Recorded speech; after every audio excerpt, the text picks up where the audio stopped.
The other day, I was in dance class, like I typically am weekday mornings, and a fellow classmate came over to me with a small brown paper bag, and I was wondering what she had for me. And it was this cute notepad that I'm holding up in the video. If you're watching the podcast on video right now, it's a pad that says at the top, procrastinate like there is a tomorrow. It's really sweet. I really loved this gift, and I love my classmate and friend. And it made me think that oftentimes we have the urge to procrastinate. It is so common. It is so everyday. It is such a human thing to do, to put off to tomorrow what we need to do today. So I really appreciated having this extra notepad and having the thought that indeed we do have the option of procrastinating like there is a tomorrow. But today's episode is going to be my attempt to encourage you to procrastinate like there is no tomorrow. I, of course, want everybody to have a tomorrow, and I want all of you to live vibrantly and nice, healthy, long lives. So I don't mean like there's no tomorrow in that way. I mean that we're just going to get rid of the need for procrastination. That is my goal. I want to teach you what I know in this episode about procrastination and how to overcome it. So, why do we procrastinate when we know that oftentimes it's not very helpful to us, that it actually brings us stress? I think we procrastinate because it feels like our ego can't tolerate the stress in the moment that we're making the decision on whether to act or to stay still. We feel that we just need a little bit of time. We need some feeling of comfort. We need some more confidence. There's something that we're lacking. And that feeling that we're lacking something causes us to look at procrastination and say, "Hi, old friend procrastination, I need you again." So that's the basics, that we feel like we're lacking something. We fear that we're not ready. We know that there is a tomorrow. And then we decide, okay, let me put the brakes on. I don't need to continue. And then we feel like we surrender. We feel like we're going to not use the present moment to achieve the goals that we know we have to achieve anyway. And I've always been just a curious person when it comes to human behavior, my own behavior and that of other people's as well. Or maybe many of you know that I am a psychologist. So I've spent my career investigating what makes people tick, what makes people happy, what makes people feel like they don't have what it takes, all the things. I've been spending my time just wondering, how do we optimize everyone's performance? How do we optimize everyone's self-esteem?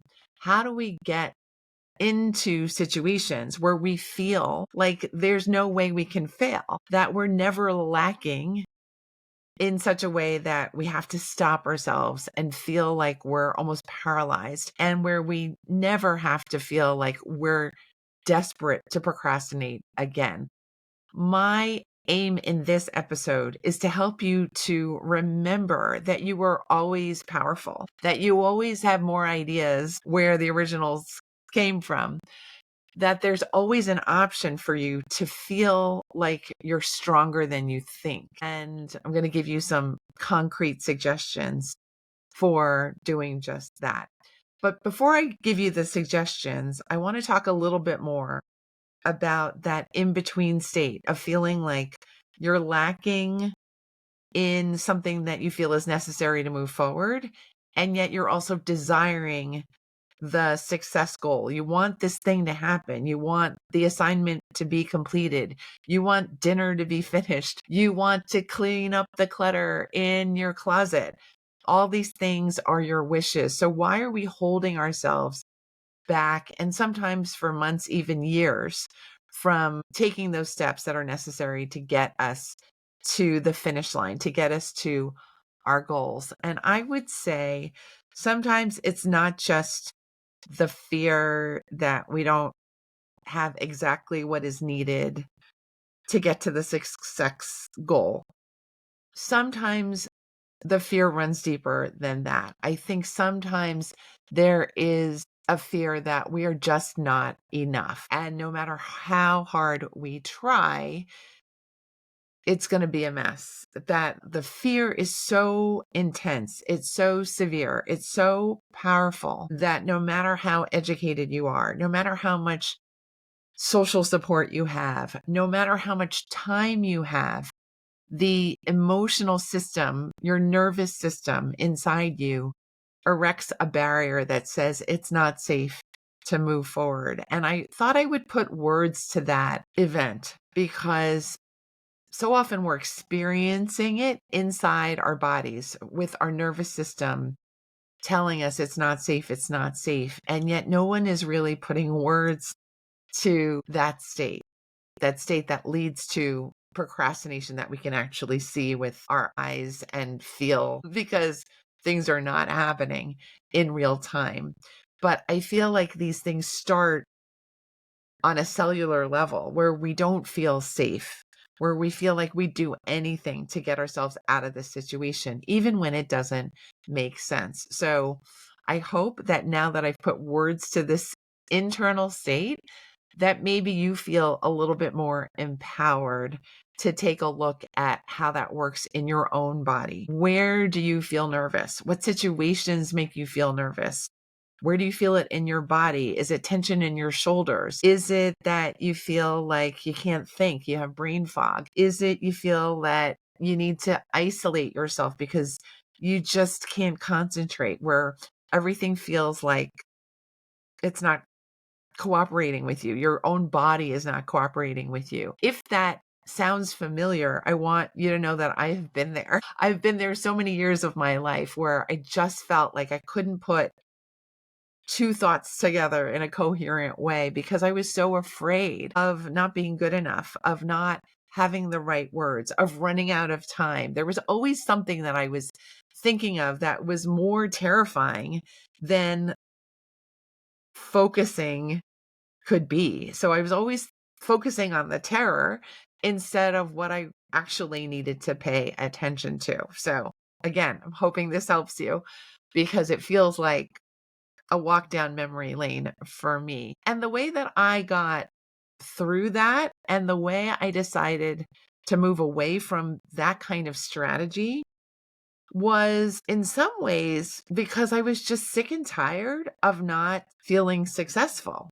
I think I knew that I had much more inside of me to experience and to let out of my own body. And I had more learning to do, both in an academic sense of the term, the formal sense of actual learning, but also I had more life experiencing to do. As you age, lots of opportunities come and go, and I knew that I wanted more for myself. I knew that I could actually handle more than I was fearing. And I was ready to just say, okay, I'm ready to try a new way. I'm ready to read some books. I'm ready to get some more mentors. And of course, I was in training to be a psychologist at the time that I was coming to these realizations. So I was very lucky that my own profession supported my own desires to expand and to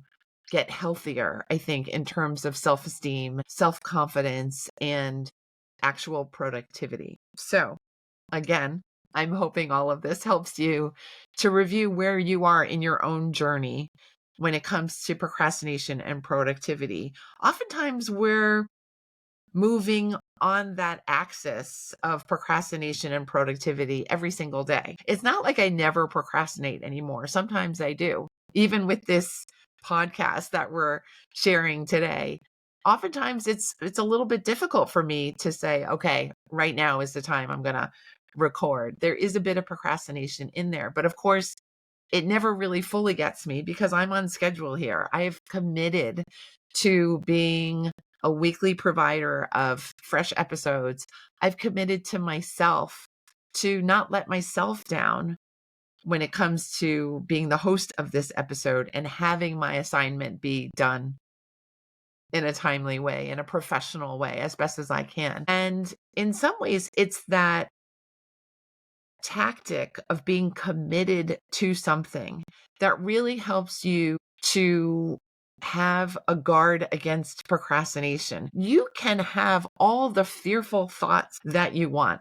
Your brain can generate very powerfully a lot of really creative ways of scaring you into feeling like you can't do it. But if you have made a commitment to something, to a project, to a date, to another person, to a cause, all of those things will be well served by your commitment when you stand up and say, I'm not going to fail my own promise to myself. I'm not going to let myself down. I want to say that is one of the best ways to protect yourself against procrastination. It is saying to yourself, no matter how I feel, I'm going to move forward. It's saying to yourself, there are things that are more important than me keeping myself in this protected state of procrastination. Protected in quotes, of course, because procrastination never really protected anyone from anything, really. It just kind of delayed success. So I would say the first actual strategy I have to share with you today is to decide you're going to commit to something. Start small. Start saying, I'm going to add one healthy food to my diet this week. It's small enough that you can succeed, but small enough that it's meaningful too, that you can actually see yourself going to the grocery store, being more mindful about what you're putting in your cart, and then using that new vegetable in the new recipe that you now have the pleasure of creating for yourself because you've been committed instead of procrastinating and eating the same old way you've been eating, which might be not as healthy as you can eat. So every time we overcome our procrastination, we feel a win. We get to experience something new. We get to see a new side of ourselves. So that may be strategy number two. Strategy number two is to remember what you're stressed out about in the first place. Remember why you started this effort. Remember why you're facing this challenge. Remember why you decided this is where my focus needs to be, because there's always a positive statement at the end of that investigation. There's always a very reasonable reason why you're feeling stressed and like you want to procrastinate. But I want you to remember the goal. I want you to remember the aim. I want you to remember the win that you're going to experience and have the gratitude for in just a few days or a few steps more when you don't procrastinate. So always remember the goal, remember the win, remember what you're after, and that will also protect you from procrastination. So I'm going to now head straight into the list that I already made for you since I've already just shared two strategies on the fly. I have more ways to overcome procrastination. The first one on my prepared list is movement, that you want to get daily movement. And I do mean physical movement because I do think life requires physical movement. Your health, your vitality requires daily movement. And once again, I don't mean you have to be scaling mountains every day. No, no, no. It just means avoid being sedentary. It means get to the gym. It means figure out how to add some steps into your day. Again, it does not have to be super coordinated. It does not have to be marathon level, but it does need to involve actual physical movement. Why do I include this here? I include this here because when we're in movement, we tend to stay in movement. It's kind of a law of physics. And when we're sedentary, we kind of get lost in our thoughts.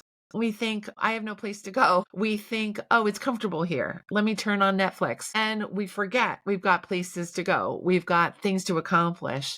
We forget that action really gets us what we want. that action is very rewarding. And action, again, is a protection against feeling like you don't have what it takes. When we're in action, we feel vibrant, we feel connected, we feel engaged. So I do feel that consciously putting in movement in every day is going to help you to avoid the stagnation that procrastination tends to suck you into. The second idea that I have on my list is to remember how you want to feel. And this was taught to be by my own coach, James Wedmore. He taught me the Mount Everest exercise, and I'll describe the Mount Everest exercise to you here. We're envisioning Mount Everest on a piece of paper, and just as an illustration, and you are on the ground level, on the ground, looking up at Mount Everest. So imagine a stick figure, meaning you at the ground level, and imagine you putting your major goal at the top of the mountain, Mount Everest. And you want to think to yourself, how am I feeling when I'm at the ground level? Am I feeling positive? Am I feeling doubtful? Am I feeling scared? Am I feeling, oh my God, I'm never going to get up Mount Everest. Let me quit right now before I even take a step. I don't know what you're thinking, but I want you to think for yourself when you're thinking about your own goal. What are you feeling before you even start when you're on the ground floor? And then the Mount Everest exercise teaches us to then draw another stick figure at the top of Mount Everest. Now, what is that person feeling? If that's you at the top of Mount Everest, what is going through your heart? It's likely not terror, or maybe terror because you're at the top of Mount Everest, but you're also very likely feeling exhilarated. You're feeling grateful. You're feeling so proud of yourself. You're feeling something like, why didn't I do this earlier? And things like that. You're thinking all of these positive, life affirming thoughts, and you're feeling like a winner. You're feeling like success is yours. And the reason why I share this exercise with you is because it is such a powerful reminder that our mindset needs to be at the top of the mountain all the time, even when we're literally on the ground floor with our goals. We have to have a success mindset so that we can make the journey quicker, so that we're not terrifying ourselves or convincing ourselves that we're not the right person for this job. We have to decide, of course, I'm going to get to the top of the mountain. Of course, I'm going to succeed with this goal of mine because it's my goal and because it's important to me and because I'm exactly the right person to do this goal. So when you have that positive success mindset, that Mount Everest exercise is all done and dusted, you will have a much easier time keeping yourself in motion towards your goal. You're going to feel like you're at the middle of the mountain instead of at the ground floor. You're going to feel like, oh, it's just a couple steps more. All I need is just a few more positive thoughts and I can get there. Because after all, even mountain climbers need to go a step at a time. So take it easy on yourself, but always move forward. Always remember that you are the success that you are looking for. You are already that person even before you start. And don't ever convince yourself otherwise. The next strategy that I have for you is in some ways related to the Mount Everest exercise that I just taught you. The next idea is that you need to get better at planning. I myself do not consider myself a very masterful planner. I would say I'm more a wing it kind of person and I'm more spontaneous. We can put it more positively, but planning does not come very naturally to me. But I have learned over the years that planning can really be a wonderful skill to have and develop and get better at, because when you can put yourself in the mode of planning, you're basically saying, I'm going to take care of my future before it even comes. I'm going to just think, what is the weather going to be like? I'm going to think, how am I going to get there on time? You're going to think, what do I need when I arrive at that conference center? Am I going to need a couple layers? Am I going to need some chapstick? Whatever you need, you're going to give yourself the benefit and the advantage of having some time to think about what you need ahead of time. Basically, the ABCs of just being a planner. You're going to decide before the time comes that you're going to think, what do you need? What kind of person do I want to show up as? Who's going to be there? What do I want to tell people who are there? What do I need to learn from people who are there at that conference? You get the idea. Become a planner. If you're like me and you don't feel like you were born a great planner, I want you to know you can get better at this skill because it is a skill. And when we call things skills, that means that we have a shot at learning, getting a coach, doing some experimentation, buying a little planner or journal, and deciding, I'm going to take Dr. Lee's advice and just start to write more things down. So I have my thoughts with me. So I know what I want out of this experience instead of just winging it all the time.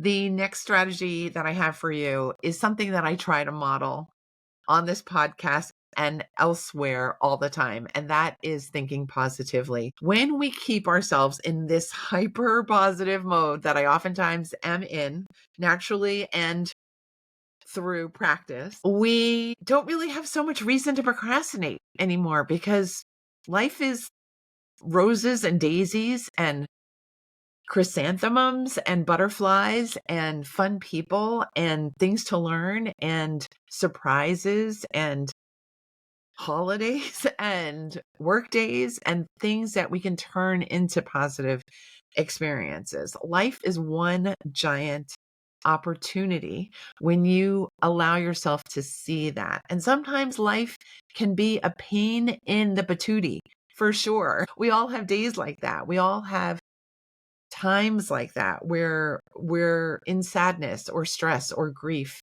or other negative experiences or sad experiences. They're not necessarily negative, they're just life. But overall, life is this one giant magical experience. And when we think positively, we keep ourselves in that memory, we keep ourselves in that state of mind that this is all magical and I'm just one of the many magicians in this state that we're in, the state of life. So let's take advantage of what we have because it's amazing and there's no need to procrastinate the amazingness. The very last idea that I have to share with you today is to get support, because if you are feeling like, of course I have to procrastinate, how can I move forward with this? And oftentimes I intersect with people who come to me feeling completely frozen with different channels in their lives being blocked by grief, by clutter,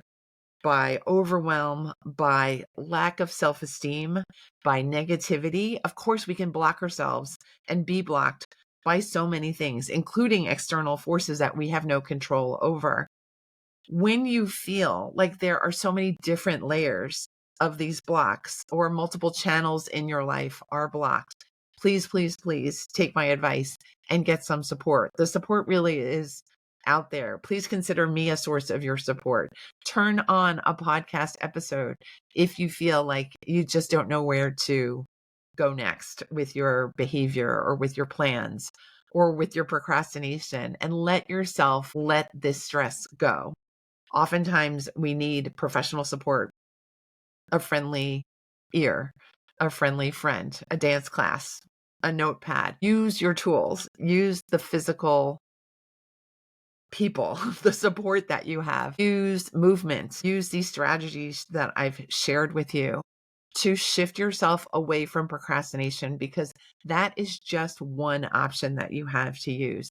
And it's oftentimes the least interesting, the least favorable option that you have at your disposal. So I just want you to remember that, friend to friend, you've got more to you than what procrastination will show you. If you'd like a lovely download, a free downloadable worksheet that comes with this episode to help you get your momentum back and to help you review what options you have for moving forward, a little project sheet for getting back your momentum, I invite you to go to maketimeforsuccesspodcast.com/momentum. Again, maketimeforsuccesspodcast.com/momentum. And we will move forward together. We'll take things step by step.